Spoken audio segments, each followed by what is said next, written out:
Hey guys, it's QuickyBaby and welcome back to World of Tanks. I've got a real treat for you here today. We're going to be looking at the Tier 9 German Tier 3 event reward tank, the T-55A. And so you might wonder why the T-55A is a German tank, and that's because it's a 1960s machine that was supplied to the National People's Army by the Soviet Union. As we can clearly see here, the emblem of the National Volksarmy. But history and politics aside, what is the T-55A and why is it important to you, the community of World of Tanks? I'm going to be answering those questions and more, supplying you with a double helping of Ace Mastery Badge gameplay in the T-55A. So to get to the T-55A, you will have to complete your missions for the Stugfear, you will have to complete your missions for the T-28 concept, and they get harder each time.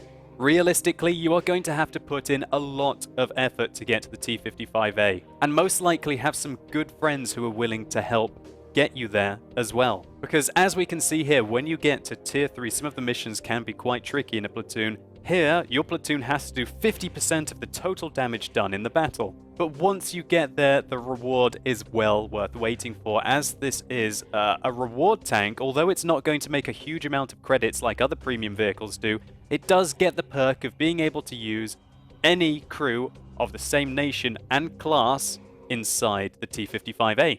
And so what that means is you can use your Leopard 1 crew in this with no penalty at all, or your E-50M crew. Or if you haven't quite got there yet, any of the German medium tanks. And as the T-55A certainly doesn't play like a German medium tank, that provides you with a lot of variety, and you can have the fun of the Soviet medium tanks and probably the highlight of the medium tank tree, aka the T-54, while still training up your German tanks and focus in your crew training. Plus, let's be honest, the T-55A does look pretty darn cool. So now I'm going to run over the statistics of the T-55A. If you haven't already seen my T-54 medium tank review, I suggest you go and do so. I will be comparing the tanks directly in here to try and speed things up. So I'm going to use What Tank Compare, one of my favorite websites for comparing between vehicles, to take a look at the difference between the T-55A and the Soviet T-54, which it is very similar to. Here we have the T-55A on the left and the Soviet T-54 on the right. The T-55A has 1700 hit points, 50 more than the T-54. Its speed limit is a healthy 50 kilometers an hour, but that is slower than the T-54 by 6 kilometers. It also weighs 2.5 tons more, which can help you in collisions, but also slows you down. And with this fact in mind, that it's lighter, it is very surprising that the tank has 20 millimeters less of frontal hull armor. This 20 millimeters less of frontal hull armor means that if you aim at a T-54 frontally, you're going to have to get through between about 190 and 200 millimeters of effective armor on the upper plate. And from this angle, the lower plate is also 200 millimeters thick plus. However, on the T-55A, you only have to get through between about 160 to 170 on the upper plate. And from this angle, about 170 to 175 on the lower plate. So what this means is that tanks with 200 millimeters of penetration, such as a T-32, are really going to be able to get through the T-55A's front plate reliably, from at least the angle that I've shown you, whereas they're going to struggle and maybe only have a 50-50 or less chance to go through a T-54 that isn't even angling. This difference of 160 to 170 millimeters of effective frontal armor on the T-55A compared to the 200 plus on the T-54 is really the difference between, say, a Tier 8 medium tank reliably going through your front plate and not. And so this is certainly something to take into account when you are firing at a T-55A, that unlike the T-54, the hull is a very good opportunity for you. And conversely, when you are playing the T-55A, you cannot give up your frontal hull like you can in a T-54. Also, the T-55A has 120 less horsepower than the T-54. This is very similar to the step up when you go to the T-62A and you go to the Object 140, which also both have the same engine that's in the T-55A. But as you guys know, the Object 140 and the T-62A definitely don't feel sluggish. And that is because the tanks get excellent traverse speed on the T-55A, it's 50 degrees, but more importantly, there are hidden terrain resistance values that you guys don't get to see in the garage. For the T55A, it is 0.7, with a lower number being better on hard terrain compared to the 1 that you get on the T54. And then if you go to soft terrain, the T55A cuts through it like butter with a 1.4 resistance ratio, whereas the T54 gets a 2.2. And so this is definitely something to take into account. Now, while the horsepower to weight ratio might be 25% worse on the T55A compared to the T54, because of the terrain resistances, it doesn't really make that much of a difference unless you're just having a drag race in a straight line, probably on hard and medium terrain. As soon as you're on soft terrain, then the T55A is going to be more mobile than the T54. And so far, you guys might be wondering, well, what's so good about the T55A? It's got much worse frontal armor, its mobility is worse overall. And so this is where the T55A really comes into its own. It's got 5 meters better view range, it's got 2 degrees better turret traverse. Its primary gun statistics are exactly the same. It has 100mm, just like the T54, the same alpha damage, the same penetration, which I should quickly mention is rather underwhelming for a tier 9 tank. It only gets 201mm of penetration, the lowest I believe on any of the tier 9 medium tanks, which is astonishing when you think that tanks such as the Centurion 7-1 get nearly 270mm of penetration. What this does mean is that this tank is unable to penetrate many opponents frontally that are not softly armored, and it has to try and find the side or the rear or aim at weak points or at its opponents. Or alternatively, you can throw all of those tactics out the window and purely fire heat ammunition that has an absolutely stonking 330mm of penetration on this tank. I should also quickly mention that you will hemorrhage credits in this vehicle. The standard rounds cost 1,230, more expensive than many of the 105mm on other tier 9 vehicles. And considering that your alpha damage is less and your rate of fire is so much higher, you are literally just firing money whenever you play this tank. But I guess if you have got to the tier 3 reward, then you don't really care and you're just going to have as much fun as you can playing it. But when we look at the softer stats on the gun performance, comparing the T55A to the T54, we can see that it's just better.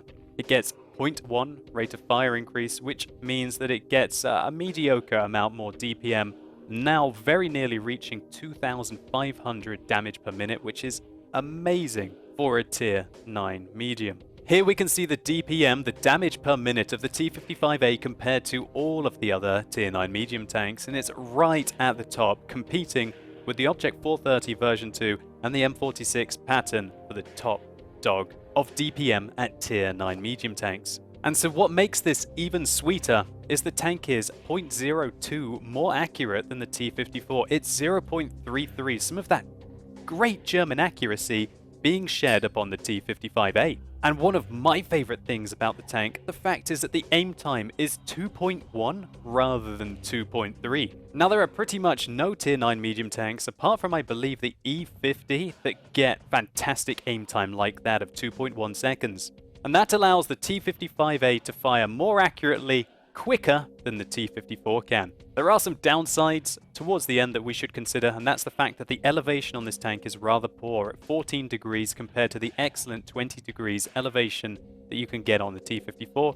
So don't let your opponents get above you. And also, the tank carries 43 rounds rather than the 50 rounds that the T54 can. But that shouldn't matter because that gives you a potential damage on average of 13,760, which is more than enough for a tier 9 tank. And so what it boils down to is that the T55A sacrifices quite a lot of the frontal armor that the T54 has to gain pretty much better performance in everything else and massively better gun performance, at least with regard to accuracy and aim time. And so the result, as you can imagine, is pretty darn sweet. Let's just take a look at some gameplay.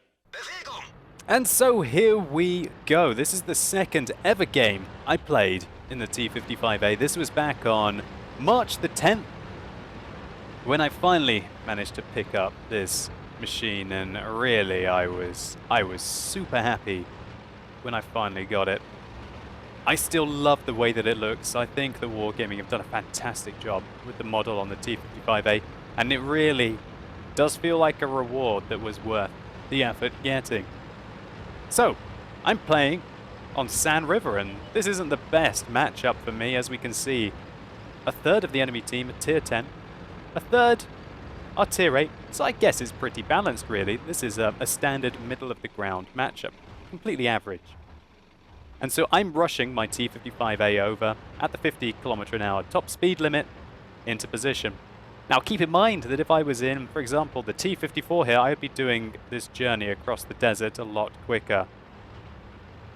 But that's something that I'm going to have to deal with, and just accept that I'm going to be in position slower. Maybe you won't be getting off those initial scouts as quickly as you would if you were driving your T54. But when we get there, at least we're going to have better gun performance. Put our first shot, flush, into the side of the T-34, and I pull back expecting to be spotted. Our second one dips a little bit there. Maybe I should have aimed the shot just a little bit higher. And boom, the artillery takes him out. Looks like I picked up some awesome spotting damage there against the T-34. Or maybe the STA-1 did, who's on my right. Poor T-34. When you're defending assault on San River and your medium tanks, these are the key positions, in my opinion. Up here, and also up here in this bush. You want to have a good view range along here for your team. Oh, the shell went just a little high and hits the turret of the T-28. Then we put one into the side of the Tiger II. Check out the rate of fire on this German. It's really Soviet. It is a Soviet gun, even though it's a German tank. This Soviet 100mm. So, you might be a little underwhelmed with how I've either been aiming or maybe just a little bit of luck on the gun. I was expecting a little bit more from the .3 accuracy. But still, hitting 4 shots at the start of this game is not too bad. Now the rolls have all been below average here actually, quite a bit below average. I've been getting quite unlucky. 320 is the average damage, which is a lot lower than most of the other tier 9 medium tanks. Now we are being attacked by a T-62A, an E-100, and he's got 2 IS-8 buddies here. This is looking grave. We're going to have to fight them off. I load a heat round. Of course, the heat round does terrible against the tracks of the STA-1. The artillery kills the STA-1 behind me, and I bounce 2 rounds from 2 tier 10 tanks there. That 150mm from the E-100 bounces off, and then the 100mm of high penetration from the T-62A bounces off me as well. Now I can harass my enemies going hull down, and this is where the T-55A and all Soviet tanks simply rock. This IS-8 can do pretty much nothing against me here, apart from getting a bit of good luck, which he seemed to get there as he penetrates my turret, and we are absolutely ripping apart our opponents. Check out that DPM, that tier 9 heavy tank had no chance. Now we can work his friend in the E-100. We put a shot right through his side. Then we try and work the IS-8 behind him, but the gun barrel of the STA-1 is blocking. I don't want to get shot by the E-100, but I do want to finish off the IS-8. We put one into his tracks. However, the penetration was a little too low at that angle to go through. 200mm is not the best for trying to go through an E-100, and another one fails to penetrate. This time, however, we load a heat round. We've got over half the extra penetration, and that allows us to take him out right through the turret. So what more do you really need? We didn't need the huge amount of gun depression that you might get on other tanks. As we finish off the Waffenträger auf Panzer IV, we use the fantastic turret armor on this vehicle, apart from one shot that went in, I believe, around here, to simply destroy the entire health, more or less, of the E-100 with support from our friends and 2 IS-8s. Now what you see me doing here is using this STA-1 to avoid fire from the enemy artillery. The enemy artillery has taken a couple of swings at me, and if an artillery hits a dead tank, everything, all the damage is absorbed. That's kind of like a balancing mechanic to give people a chance to hide behind the wrecks of their enemies and their allies to evade fire from artillery. We go up, we spot the T-28, but I really don't want to mess around with him. I guess I could load heat and fire down on his upper plate, but we don't have that many hit points left. And there's a whole host of tanks waiting to shoot me that finally get spotted by the Leopard prototype. 4,000 damage and 4 kills. I think it was in about 5 minutes. It was a fantastic result so far for the T-55A. Let's see if we can finish this off in style. There's a tasty looking Tiger II there. Put one into his side. And I'm so greedy that I hang around, and my rate of fire is so good to finish him off. What? I did not expect that one to bounce off the side of the Tiger II, but I guess that's what 200 millimeters of penetration does to you. I move because I must believe, oh, I was thinking at the time, the artillery must be shooting me by now. Surely the artillery is gunning for me. But luckily he doesn't. So now I'm going to make my move on this T-62A, a tier 10 medium tank. Unfortunately, I miss my first shot. I get slammed by the T-28 above. He bounces off my turret, and that allows us to finish him off.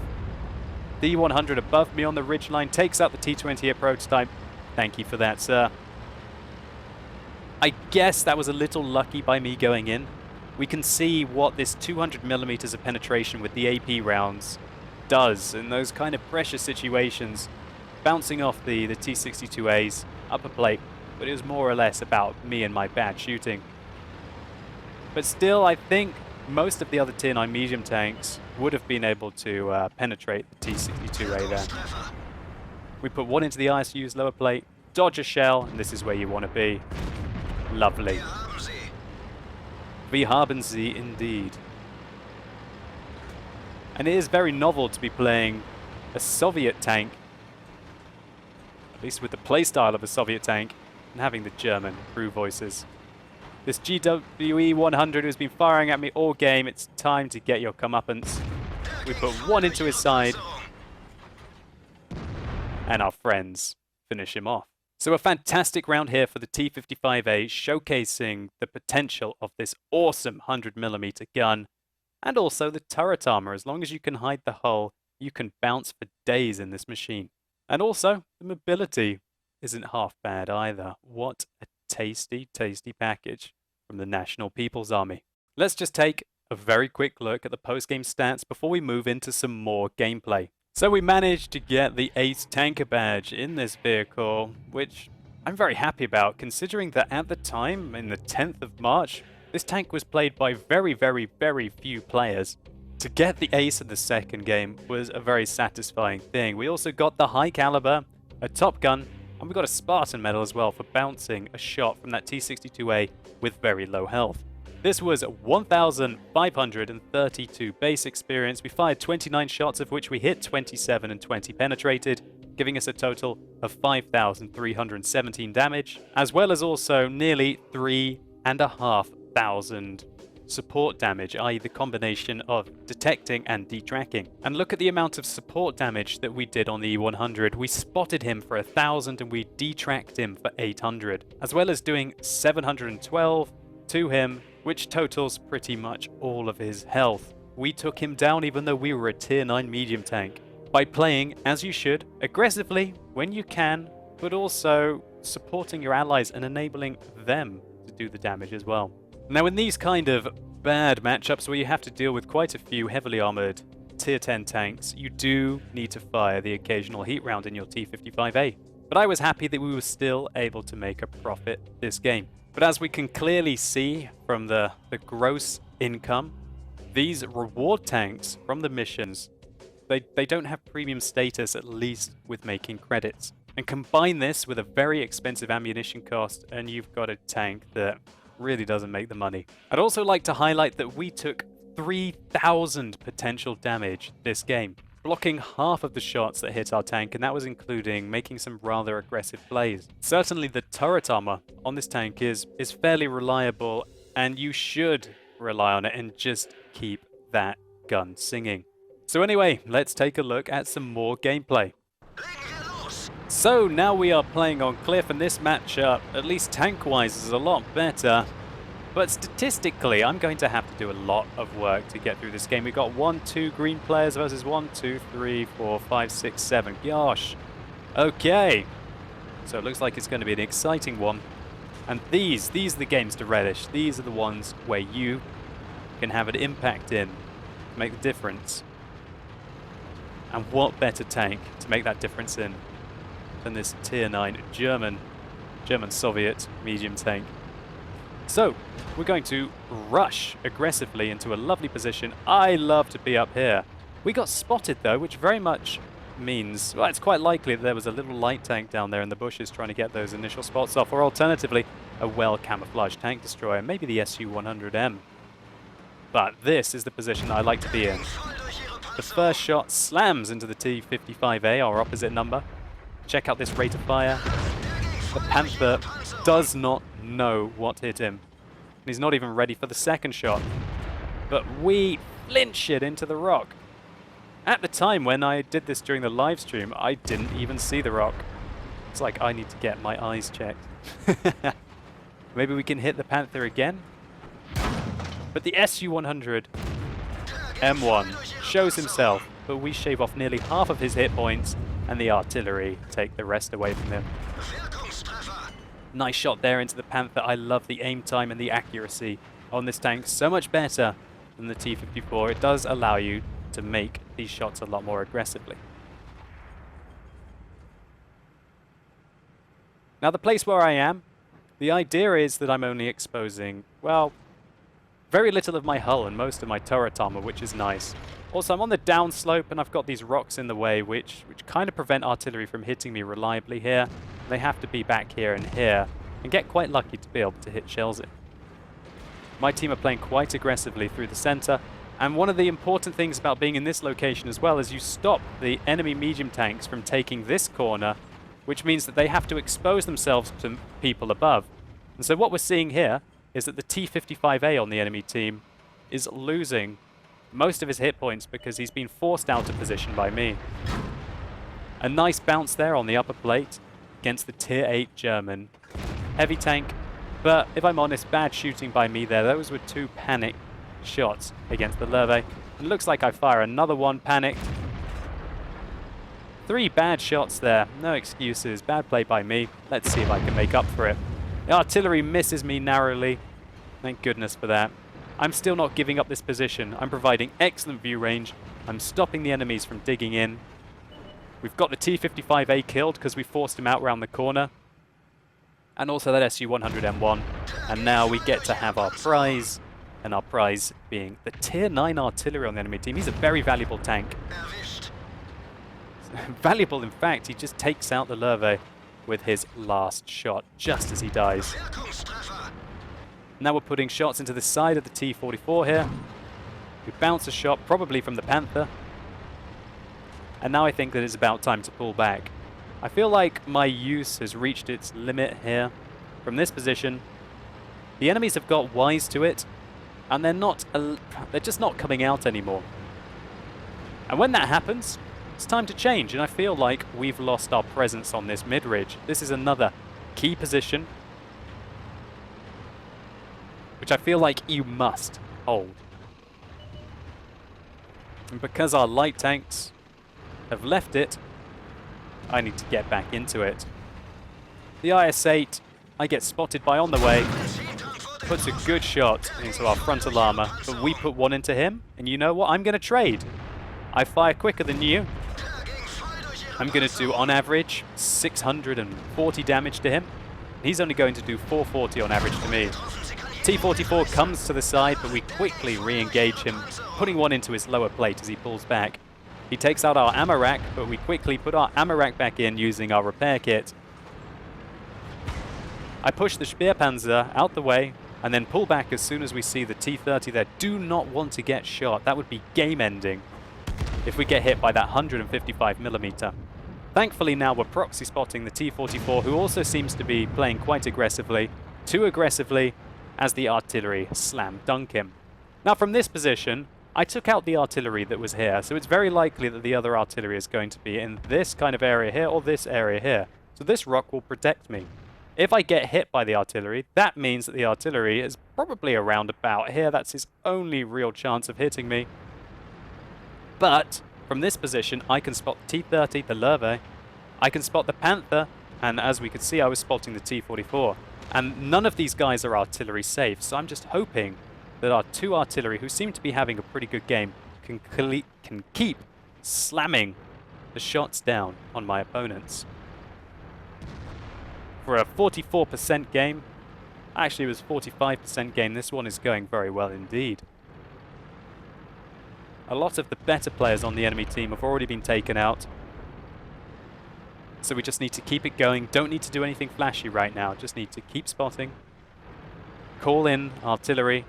And what I'm doing here is I would love to go into this bush, guys. But the thing is the Panther is proxy spotting me. So the Panther is stopping me from going into the bush. And so as soon as I'm no longer spotted, I pull back because I don't like being locked down and I feel like I want to make a difference in this game. The Panther this time gets spotted by the Object 704, who misses and gets hit by the Panther. Now I want to get up onto the hill because this M103 over here is starting to put a lot of pressure up on the eastern flank. I'm still not spotted. Still not spotted. Oh, I got spotted just a little bit by the Loewe, who considers shooting me.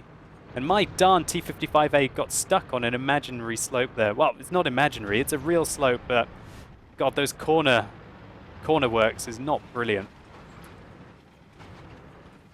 We stop for a second, place a shot into the side of the T-30's turret, and move on. And that's what's fantastic about this 2.1 second aim time with this tank. I really do feel like I'm a very aggressive and cheeky player. I do like to just squeeze out shots. And so having that 2.1 second aim time means that I'm exposed for less against the enemy tanks. And so I'm going to have most of my hit points remaining. Now you guys might remember this position from videos such as Cliffhanger. I think that was a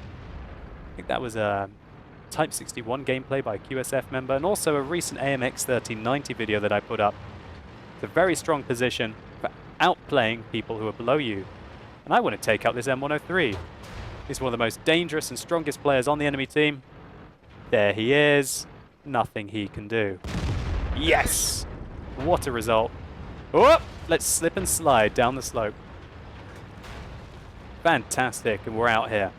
Now, the enemies are probably expecting me to stay there or to push along that northern corner. Like hell am I going to push around that corner into a Panther, a T-30, the Loewe, and the artillery fire. I want to go back into the position that I was in and spot them. This is still a very close game. We're up by 2 tanks, but thankfully the T-30 gets spotted. Now that changes things. I cannot hang around here. The T-30 kills the Jagdpanther 2. That means that the T-30 is going to come around this corner. If I stay here, I'm going to die. So I've only got one option left. I don't care if I have to run into a Panther or a Loewe now. I have to get around this corner. I cannot afford the T-30 to outposition me. And my armor may be good. Pretty sweet drive-by there on the Panther. And my armor might be good, but it's not evading the 276 millimeters of penetration that the T-30 has. If that hits my turret, it's RNG whether it goes in, irrelevant of the angle. The Loewe spots me from the Panther, and now we're going to have a bit of a one-on-one. My first AP round goes into his hull. My second one goes up into his upper plate. We bounce his shell by face-hugging him. I pull back, track him, and then try to outmaneuver his traverse. Get alongside him. He doesn't have the gun depression or the turret traverse to follow me, and we take him out. And that's where the T-55A is awesome. Brawling. You didn't see that in the first replay. More of that, please, sir. Yes. That is what you can do. You track your opponents and then you use your excellent ground resistances, at least with this tank, and pretty okay engine power to simply outmaneuver them. So what a game so far. Just like the first, it's a simple case of finding the enemy artillery and taking him out the game. So another fantastic game here for the T-55A. This hopefully showed you how well-rounded the tank is, and just that little bit of extra performance in some key areas allow it to make plays that the T54A couldn't, or at least couldn't as reliably. Let's just take a very quick look at the post-game stats. No Top Gun this game, but we did get the high caliber for our 5,000 damage and 5 kills, 1,440 base experience. In this kind of a matchup where we're not having to deal with that many heavily armored tier 9 tanks or tier 10 tanks, every shot that hit the target penetrated, enough shots bounced to keep us alive in the game, and 2,250 support damage, a combination of detecting and detracking. And also, once again, we spent quite a lot on ammunition, but this time we made 35,000 credits profit, so not too bad there. And so that is the T-55A. Are you willing to sacrifice that 20 millimeters of hull armor and perhaps a little bit of the grunt in the mobility to gain just a little bit of everything and quite a lot of extra gun performance? Well, I guess that question just comes down to personal preference, but if you're going to ask me, I feel like it's totally worth it. I think it would be a different question altogether if the tank didn't get the same excellent turret armor that the T-54 gets, but it does. And so while the limited 5 degrees of gun depression on this tank does limit the positions that you can find to try and hide your relatively weak hull armor and use your strong turret, there are certainly, once you're very experienced in the game, positions on pretty much every map to dominate in Soviet vehicles such as this. I personally absolutely adore the T-55A. I think it's a fantastic balance of gun performance, armor, and mobility. I liken it to taking the hull of a T-62A, smacking on a T-54 turret, and giving it T-54 gun performance plus. It's a fantastic tank. I'm having a hell of a lot of fun playing it, and since I got it, I really can't imagine wanting to go and play the T-54 again when you got a T-55A. I think there are still situations where the T-54 will do better when you get outnumbered by opponents, especially when you're a top tier tank. The T-54 can kind of brush aside tier 7 medium tanks because unless they fire APCR, and even if they do, they can't really penetrate the tank frontally. This also applies against quite a few tier 8 tanks. If you're in the T-54, you just don't have to worry so much about your hull armor, and you can brawl a little bit more aggressively and play recklessly. The T-55A, on the other hand, has to be a little bit more reserved. It has to plan its actions, and if it does so, it's going to outperform a T-54 in the majority of battles that it's in, simply because of the gun performance. And so if you guys were wondering, oh, is it really worth grinding through all these missions? It very, very, very much is to pick up the T-55A. So hopefully you guys have enjoyed this video. If you did, please consider giving it a like down below. It really helps the channel out. And if you want to go and see another fantastic game in the T-55A, this time by Amerikansky, then simply click up here and you can go through to see him dominating on what better than Stalingrad, picking up 9,000 damage. It's a real nail-biter, fantastic round by him. And let me know in the comments down below what you think about the T-55A. Have you disagreed, or do you agree with anything that I've said here? Are you fortunate enough to have managed to got one yet? And if you have, do you like it? And how does it compare for you, at least, to the T-54? And after watching this video, are there any of you out there who are now going to go and force your way back into doing some of the missions that maybe you were trying to avoid, try and pick up this beauty? But anyway guys, as always, thank you so much for watching. You've been epic, and hopefully I'll see you soon.